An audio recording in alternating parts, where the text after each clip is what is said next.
பண்ண போகிறோம்னு பார்த்தீங்கன்னா பைனாப்பிள் பச்சடி. என்னோட ஃபேவரட், எனக்கு ரொம்ப பிடிக்கும் பைனாப்பிள் பச்சடி.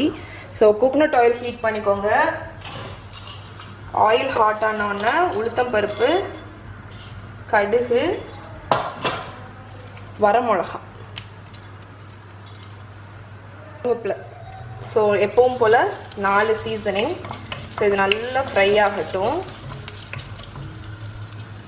இப்போ வந்து நான் பைனாப்பிள் வந்து அரைச்சி வச்சுருக்கேன். அரைச்சினா வந்து சாப்பரில் தான் போட்டு வச்சுருக்கேன். சங்கி ஆட்டு, நைஸாக அரைச்சிடக்கூடாது, கொஞ்சம் கொரப்பாக அரைச்சிக்கோங்க. ஸோ அதை ஆட் பண்ணிடலாம். ஸோ இப்போ இது கூடயே வந்து மஞ்சள் பொடி ஆட் பண்ணிக்கோங்க.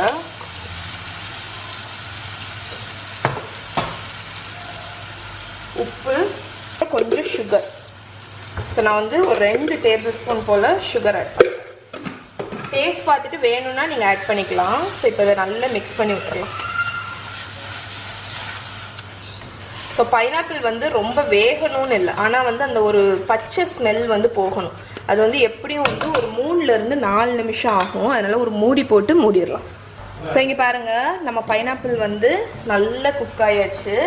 இப்போ வந்து நான் இதில், இது வந்து உங்களுக்கு ஆப்ஷனல், நீங்கள் வந்து தேங்காய் போடணும்னு அவசியம் இல்லை. தேங்காய் போடாமல் வெறும் தயிர் மட்டும் கூட விட்டுக்கலாம். பட் நான் வந்து அரைச்சி வச்சுருக்கேன். அதனால் தேங்காய், ஜீரகம், பச்சை மிளகா இவ்வளோ அரைச்சதை வந்து போட்டு நல்லா மிக்ஸ் பண்ணிட போகிறேன். ஸோ இந்த தேங்காய் போட்டதுக்கப்புறம் ஒரு 30 செகண்ட்ஸ் மட்டும் மிக்ஸ் பண்ணி விடுங்க. மிக்ஸ் பண்ணிவிட்டு இதை ஒரு பவுலில் மாற்றிட போகிறோம். ஓகே, ஸோ நம்மளோட 2 பச்சடியோட மிக்சர் வந்து இப்போ நல்லா கூல் ஆகிடுச்சு. இதில் வந்து கெட்டி தயிர் போட்டுடலாம். ஸோ தயிர் வந்து கூலானோன்னு தான் நீங்கள் ஆட் பண்ணணும். ஸோ எதனால் அப்படி சொல்கிறேன்னா, தயிர் வந்து சூடாக இருக்கும்போது ஆட் பண்ணிங்கன்னா அந்த க்ரீமினஸ் வராது, அதனால தான். ஸோ நம்மளோட பைனாப்பிள் பச்சடி, அதே மாதிரி பிங்க் பச்சடி, பீட்ரூட் பச்சடி ரெடி ஆகிடுச்சு.